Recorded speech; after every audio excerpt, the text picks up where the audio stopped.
భద్రాద్రి కొత్తగూడెం జిల్లాలో శాసనసభకు ఎన్నికల పోలింగ్ ప్రక్రియ ముగిసిన సందర్భంగా కొత్తగూడెంలోని శ్రీ రామచంద్ర డిగ్రీ కాలేజీలో పోలింగ్ మెటీరియల్ స్వీకరణను జిల్లా ఎన్నికల అధికారి డాక్టర్ ప్రియాంక ఆలా పరిశీలించారు.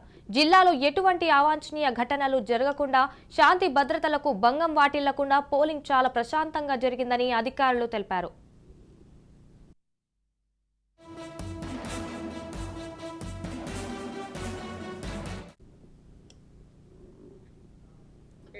లెజిస్లేటివ్ అసెంబ్లీకి జరగనున్న ఎలక్షన్స్ ఈ రోజు షెడ్యూల్ అయి ఉన్నాయి. సో మార్నింగ్ 7 కి స్టార్ట్ చేసి ఈ రోజు జిల్లాలో 4 PM కి మేము ఎండ్ చేయడం జరిగింది. సో అన్ని పోలింగ్ స్టేషన్ 1098 పోలింగ్ స్టేషన్స్ అన్ని పోలింగ్ స్టేషన్స్ ఇప్పటి వరకు పోలింగ్ కంప్లీట్ అయి ఉంది. Everybody has reached the reception centre. ఇప్పుడు కొత్తగూడెం కాన్స్టిట్యుయెన్సీలో అబౌట్ ఇంకొక 4 roots have to be reached.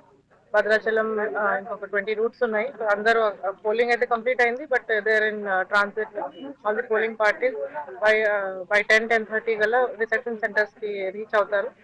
ఇక్కడ రిసెప్షన్ సెంటర్స్ లో మేము పోల్ ఇవన్నీ కలెక్ట్ చేసుకుని దెన్ డిస్ట్రిక్ట్ స్ట్రాంగ్ రూమ్ కి తరలిస్తాము. ఇప్పుడు వరకు పోలింగ్ సంబంధించి ఎటువంటి పోల్ రిలేటెడ్ ఈవెంట్స్ ఏమీ లేదు. ఎక్కడ కానీ ఏదైనా law and order issue or any kind of other issue ఏమీ లేదు. మొత్తం జిల్లాలో పోలింగ్ అంతా చాలా కామ్ అండ్ కూల్ గా జరిగింది. Telangana state legislative